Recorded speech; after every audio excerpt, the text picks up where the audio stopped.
Evet, hepinize merhabalar. Tekrar hoş geldiniz. Umarım keyifleriniz yerindedir. Uzun yıllardır macOS işletim sistemi kullanan biri olarak benim de çok sonraları fark ettiğim, ilginizi çekebilecek ve vay canına diyebileceğiniz 10 özelliği sizler için derledim. Gün içerisinde hepimiz aktif olarak birçok uygulamayı aynı anda kullanıyoruz. Bunun sonucunda da çalışma alanlarımızda tam bir kaos ortamı oluşuyor ve uygulamalar arasında istediklerimizi bulmak hem zaman kaybettiriyor hem de çekilmez bir hal alıyor. İşte bu kaos durumunu yönetmenize yarayacak harika bir touchpad özelliği. Dokunuzda aktif olan herhangi bir uygulamanın üzerine gelip touchpad'inize sert bir tıklama işlemi yaptığınızda o uygulamaya ait olan tüm pencerelerin küçültülmüş hallerine anlık olarak erişebiliyor ve istediğinizi ana ekranınıza daha kolay bir şekilde getirebiliyorsunuz. Ya da bu özelliği izleme dörtgen ayarlarınızdaki daha fazla hareket kısmında yer alan Expose uygulamasına atadığınız parmak hareketi kombinasyonunuzla da gerçekleştirebiliyorsunuz.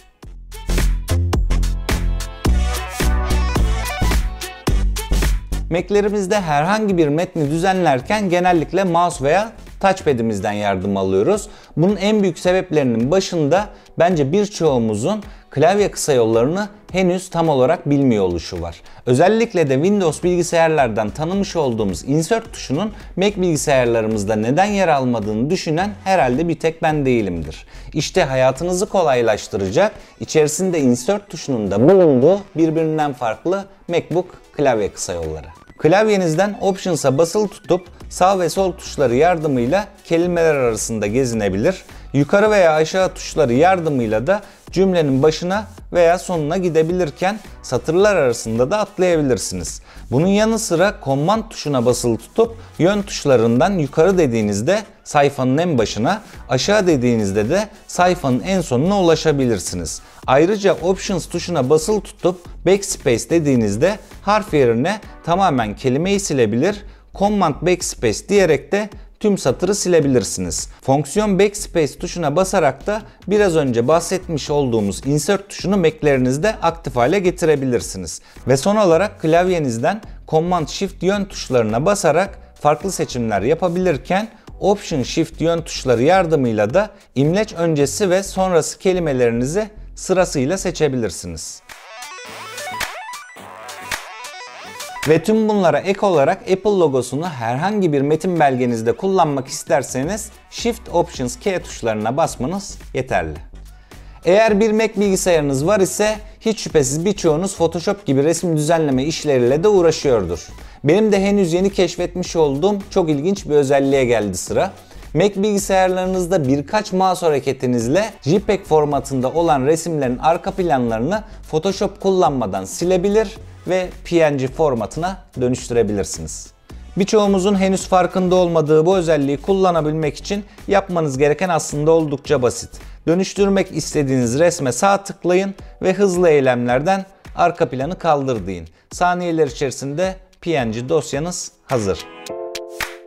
Mac'lerimizde ekran ayarlarımızı ve ses ayarlarımızı düzenlemek istediğimizde hepimizin yaptığı ilk şey sistem ayarlarını açmak ve ardından düzenleme yapmak istediğimiz ayarlar bölümüne gitmek.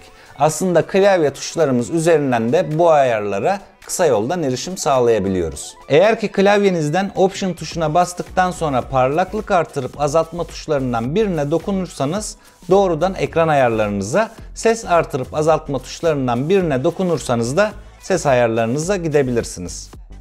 Mac'lerimizde herhangi bir resmin, klasörün, dosyanın veya uygulamanın ne kadar yer kapladığını öğrenebilmek için Command I tuşlarına basarak yardım alabildiğimizi biliyoruz. Eğer bu işlemi çoklu seçimler halinde yapacak olursak her birinin ne kadar yer kapladığını ayrı ayrı pencereler şeklinde görebilirken tabii ki bir de bunları toplamamız gerekiyor. Tüm bu seçimlerin tamamının bilgisayarlarınızda ne kadar yer kapladığını tek bir pencere içerisinde görmek isterseniz Ctrl Command I tuşuna tıklamalısınız.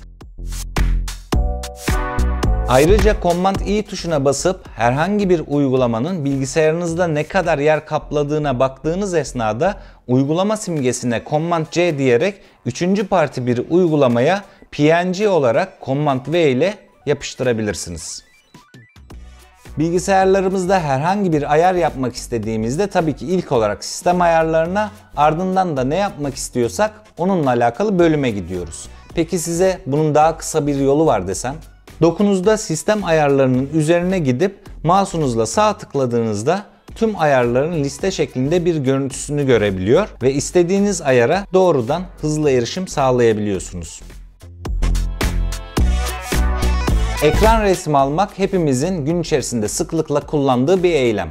Tüm ekranın resmini çekmek için Command Shift 3, istediğimiz bir alanın resmini çekmek için de Command Shift 4 kısa yollarını kullanıyoruz ve eminim ki bunları da bilmeyen yok. Peki Command Shift 4 ve Space tuşuna bastığınızda anlık olarak sadece istediğiniz uygulamaya ait pencerenin PNG görüntüsünü alabildiğinizden haberiniz var mıydı?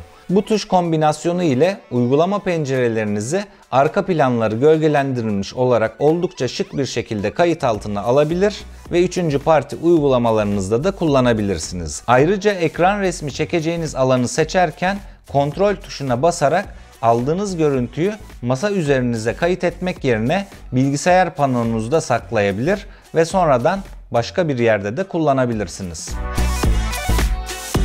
Çalışma hayatımız boyunca Mac'lerimizde binlerce klasör oluşturuyoruz. Hatta bu klasörler içerisinde farklı klasörlere de yer veriyoruz. Ve tabii ki bir şey aramak istediğimizde de klasörler içinde yer alan klasörlerde bunları bulmak oldukça zor oluyor. İşte bu kısa yolu ile birlikte hayatınız değişecek. Eğer günün birinde bu şekilde bir durum ile karşılaşırsanız yapmanız gereken ana klasörünüzün yanında bulunan ok tuşuna Options'a basarak tıklamak. Bu sayede tüm klasörlerinizin içini aynı anda görebilirken aradığınıza ulaşmak da daha kolay bir hale gelecek.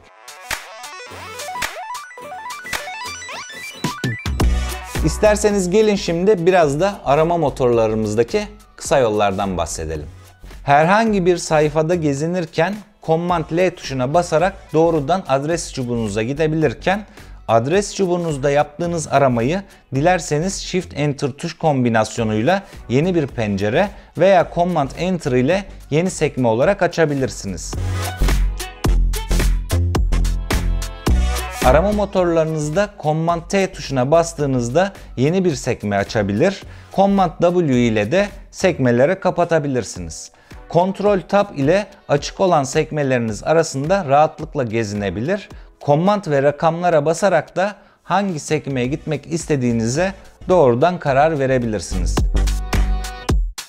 Açık olan bir web sayfasını yanlışlıkla kapattıysanız ki bu en çok karşılaşılan sorunlardan biri, Command Shift T tuşuna basarak kapattığınız sayfayı geri yükleyebilirsiniz. Mac'lerimizde notlar uygulaması aslında en çok tercih edilen ve kullanılan uygulamaların başında geliyor. Eğer siz de benim gibi sıklıkla not alıyor ve bunları düzenliyorsanız bahsedecek olduğum bu iki kısa yol gerçekten çok işinize yarayacak. Herhangi bir yerden kopyaladığınız yazıları uygulama içerisinde yapıştırmak istediğinizde seçmiş olduğunuz yazıların kopyalamış olduğunuz standartlarda yapışması ve sürekli bunları düzeltmekle uğraşmak canınızı sıkıyorsa yapıştırma işlemini Command Option Shift V tuşlarına basarak yaptığınızda bu sorunun tamamen çözüldüğünü göreceksiniz. Yeni bir not yazmak istediğinizde de klavyenizden fonksiyon Q tuşlarına basarak hızlıca temiz bir not sayfası açabilirsiniz. Evet, bahsetmiş olduğum tüm bu kısa yolları günlük hayatınıza adapte ederek Mac bilgisayarlarınızı çok daha verimli kullanabilir.